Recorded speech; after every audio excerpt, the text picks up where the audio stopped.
Hey there, Michael Kennedy here. I teach people about Python on the internet. Recently, I was working on our website over at Talk Python Training, redesigning some things, and ran into a serious performance problem. And I used some really cool techniques, some Python ideas, and some tools to make it 17 times faster in just 1 hour.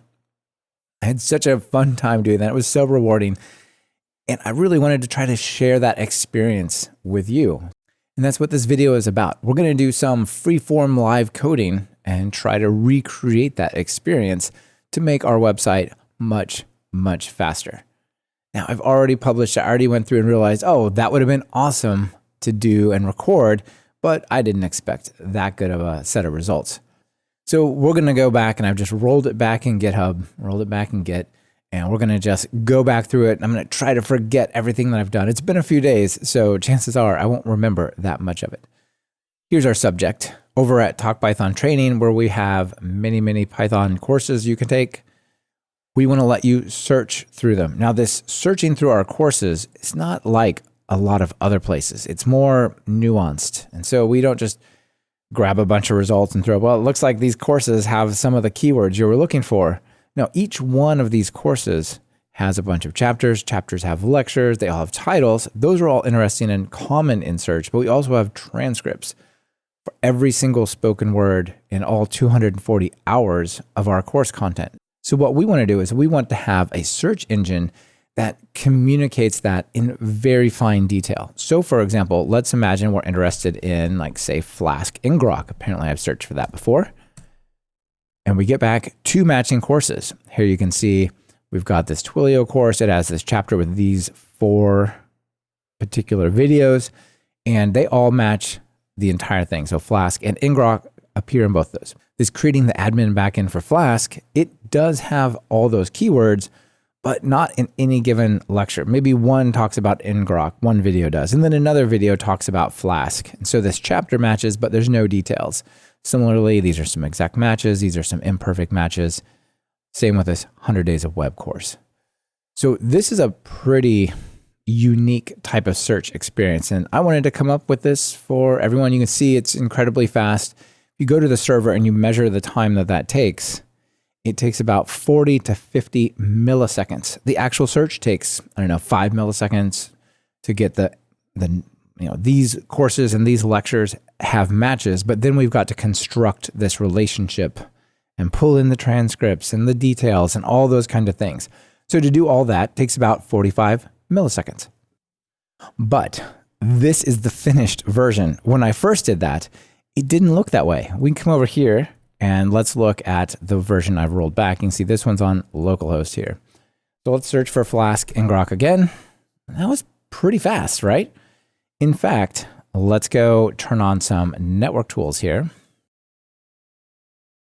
So we'll hit it again, 135 milliseconds. Hit it again, 140. Well, that's not 40 milliseconds, but sure, if it was just that, I would be totally fine. But what if we take away this word ngrok? What do we get? Notice the X, that means it's thinking. Oh my. Oh my. This is not good, people. This is really not good. Finally, it's done. 16 seconds.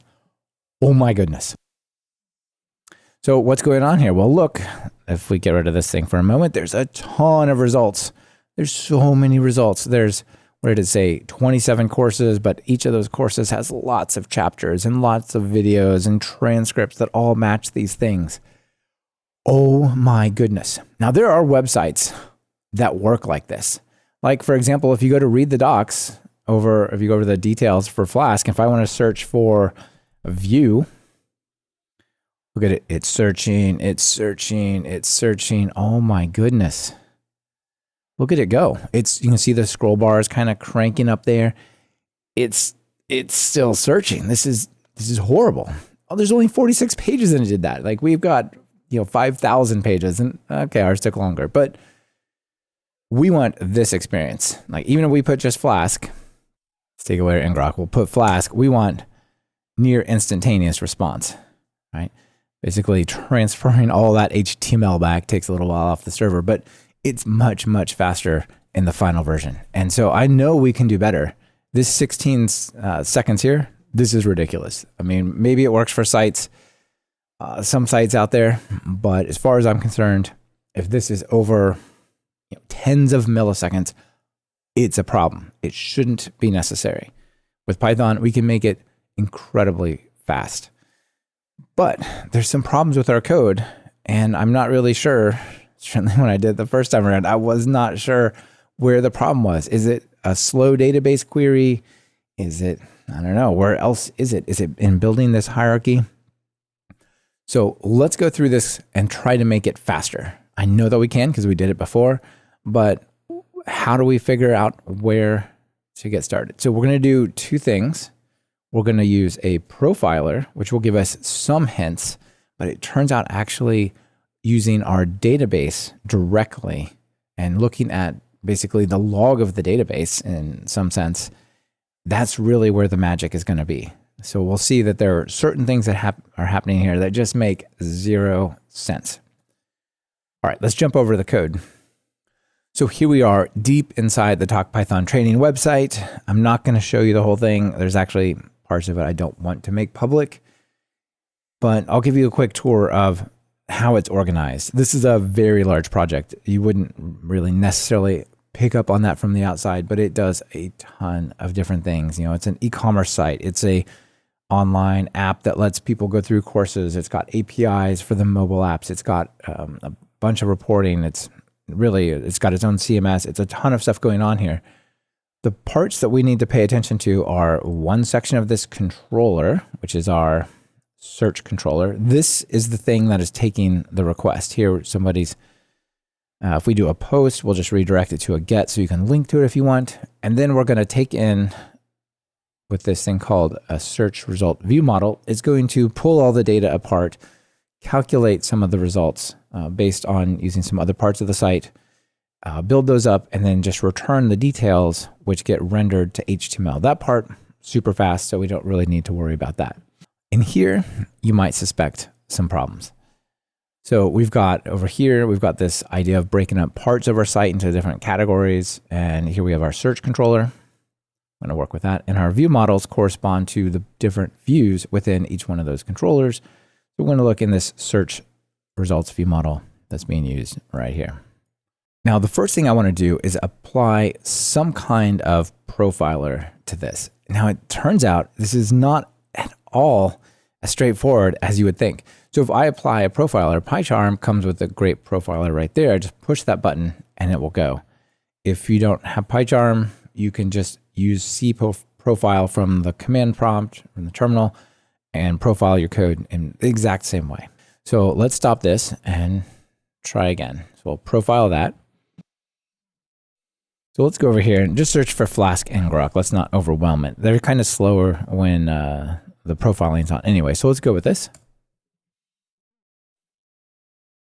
All right, we did our search. Let's stop.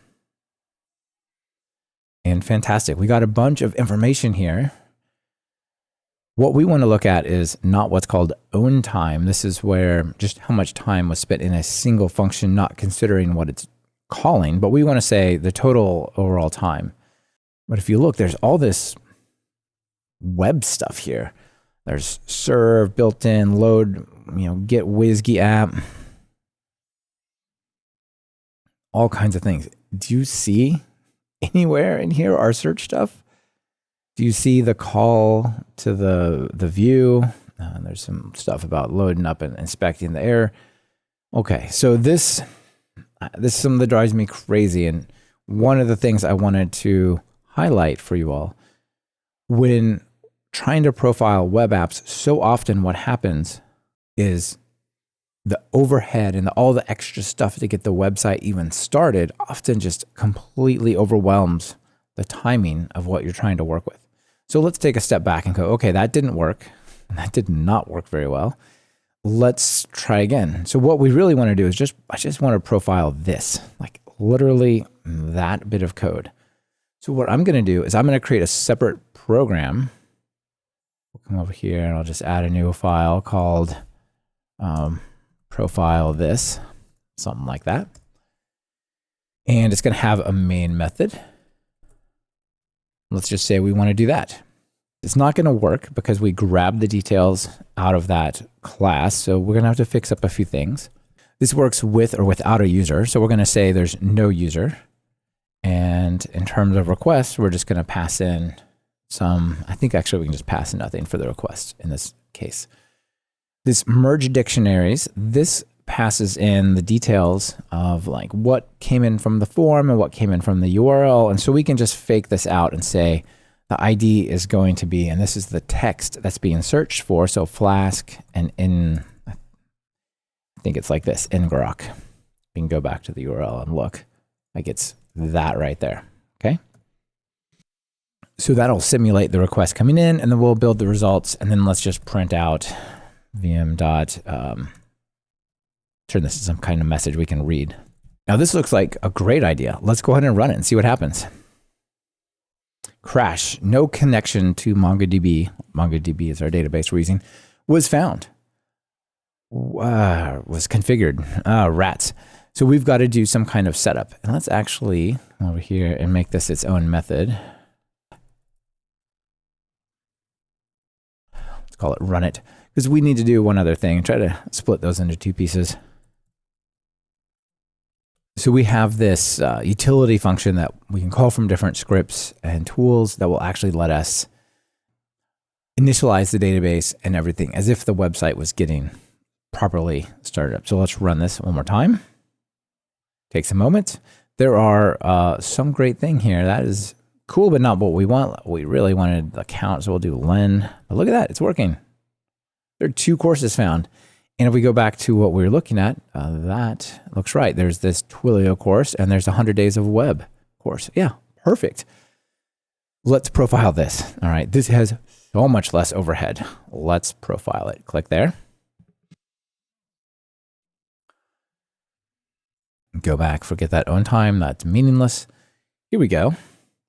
So let's scroll through here, and there's some stuff that's interesting. So pulling in some controllers. It's still got a ways to go. Okay, so this is better. We can go to the visual here, and PyCharm recently has started showing this terrible, useless graph. It looks like there's nothing here or it's broken or something. Click this. Oh, look, there's the results somewhere. And of course, it makes them so giant you can't read them. Well, let's go and scroll through here and see if we can find a section that looks relevant. No. Okay, main run it, build results. All right, create results hierarchy. That's not taking too long. Let's change actually our thing to just Flask, and we should see it stand out a lot better. Remember, this took many seconds before. So when it's profiling, it'll even be a little bit slower. Let's give it some time. Done. Maybe we can see more info here as we start to go, oh, look at this. Our build results and then create course hierarchy. That is the thing that is taking all the time. We could again look at it over here, although we don't really need to, like this.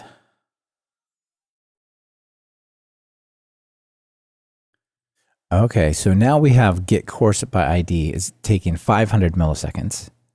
Our get chapter is taking 12 seconds. Oh boy. All right, well, this tells us some stuff about where we need to be go looking, and we can go navigate over to here and sort of see the source code right there. And we'll be back to that in a moment. So that's kind of helpful. But I want to go back and try one other way to look at this. So this profile of this is helpful. It tells us, look, probably the chapters, this getting of the chapters, this create course hierarchy, and then how it's working with chapters. That's where we need to be paying attention. Well, let's go back over here. The other thing that we have to work with, in addition to this profiler, is we have MongoDB itself. We run Mongo shell. We can come over here and we can say, use our database. It's off by default, but MongoDB has a profiling and logging mechanism directly in the database. Some ORMs will actually let you spit that out.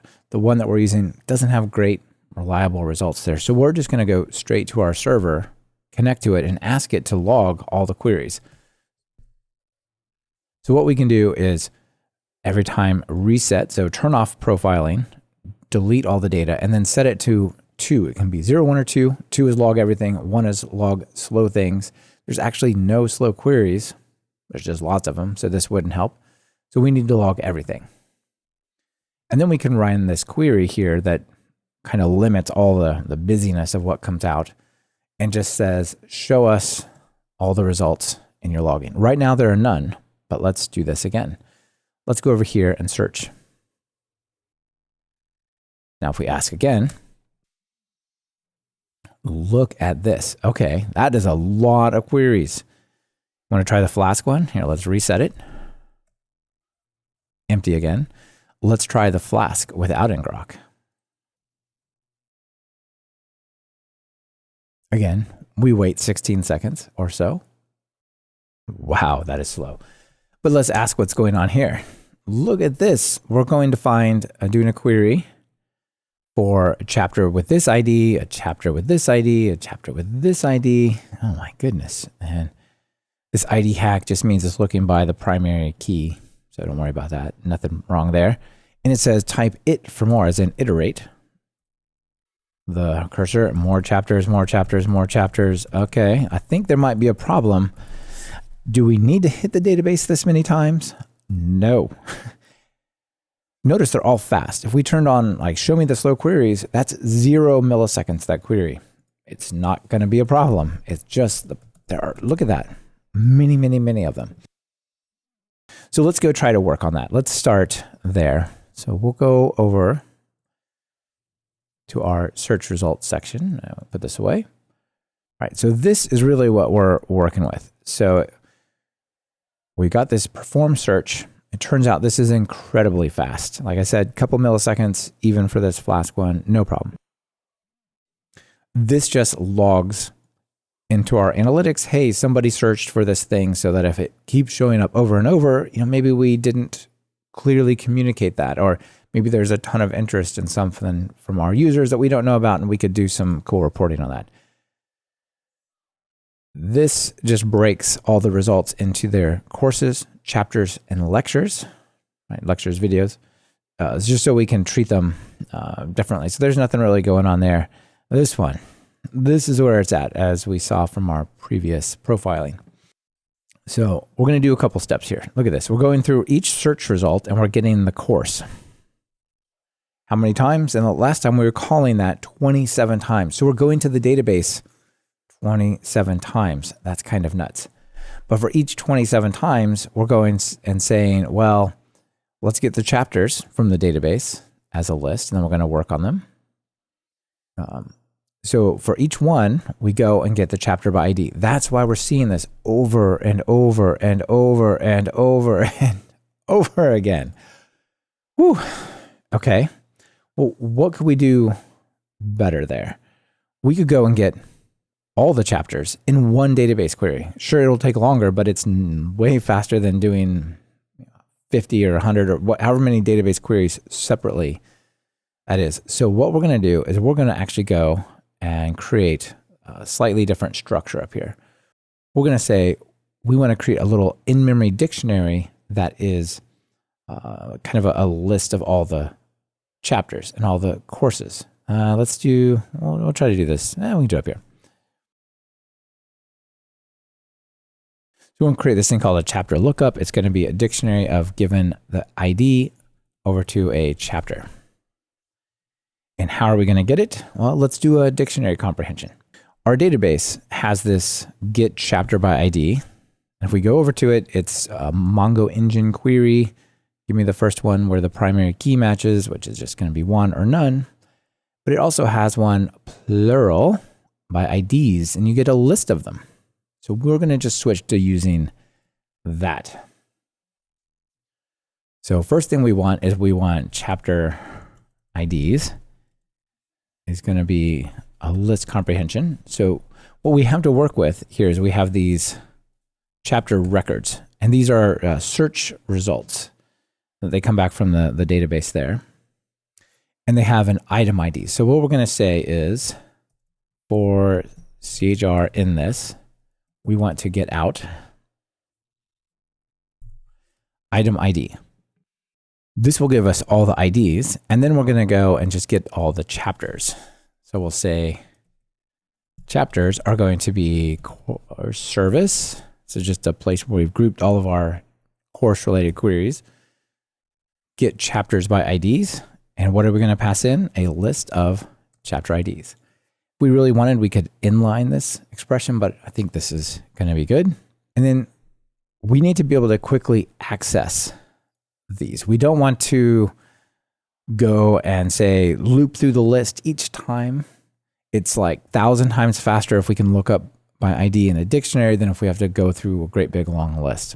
Okay, so we're going to say ch.id :ch for ch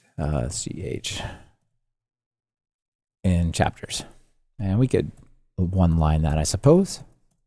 So we've turned hundreds of database calls into a single one, and then we're going to do this little dictionary lookup in memory.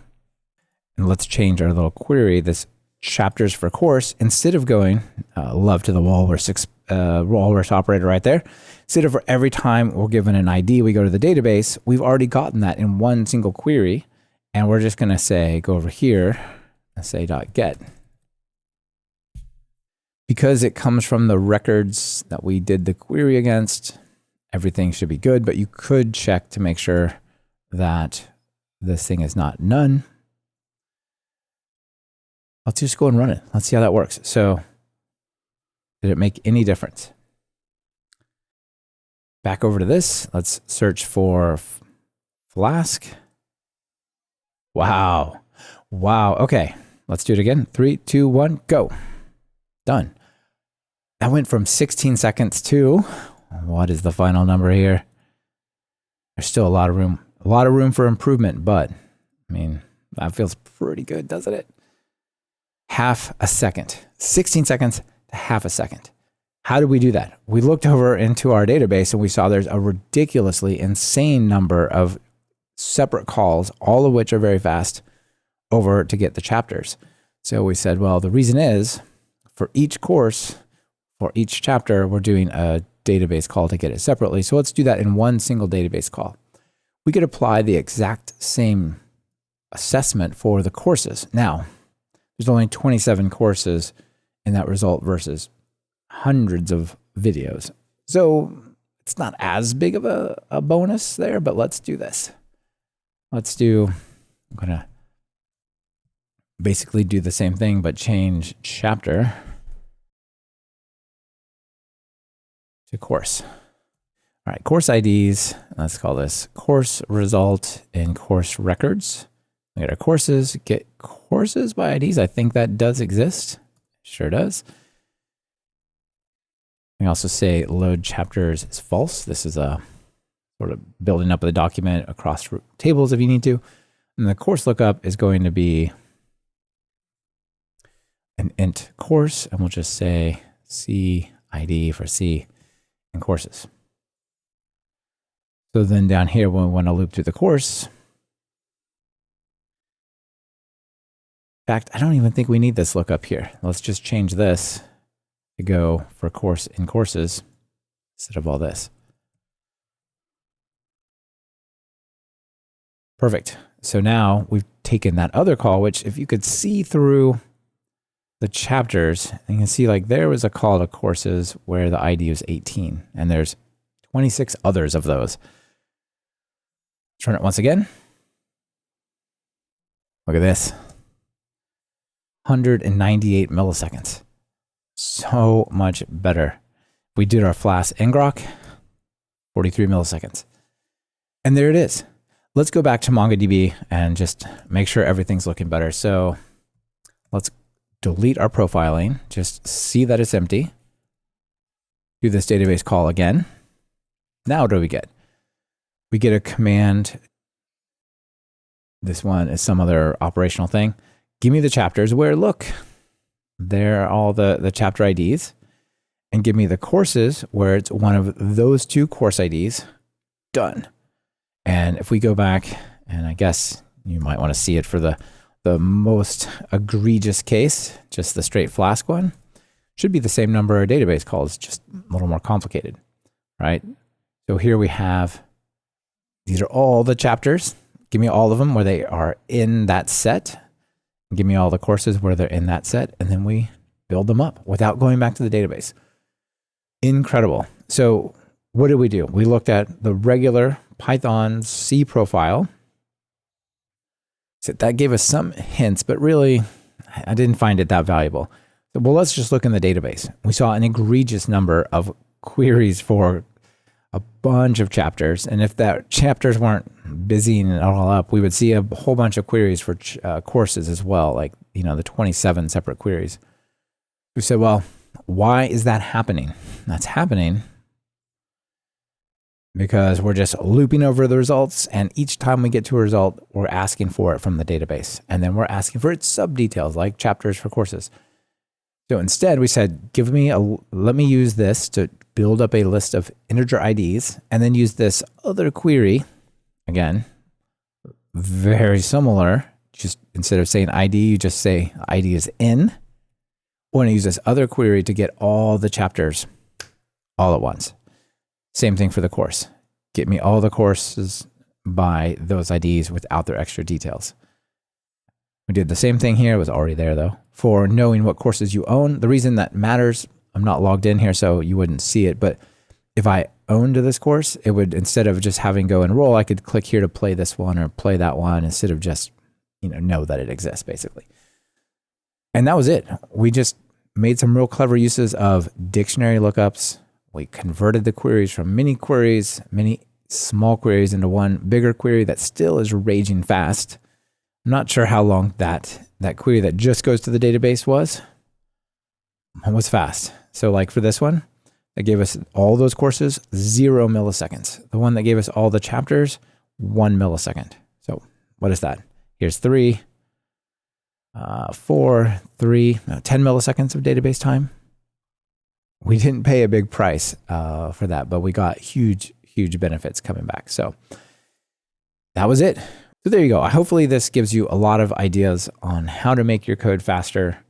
We used C profile. We used our database tools for looking for like way too busy, way too chatty types of interactions with our database. We use Python dictionaries and sets to build up over here, to build up these results into a single thing. So even though we're going through the loop and different times through the loop, different chapters are needed, we just create it once and then we can go back and do super fast dictionary lookups for the items like that. Now we have a beautiful search page that comes over here and responds near instantly. I hope you can take some of these lessons away with you. Look at whether you're using Postgres or MongoDB, whether you're calling APIs or creating your own website, you'll be able to apply a lot of these techniques to make them much faster. Get out there and make your code fast.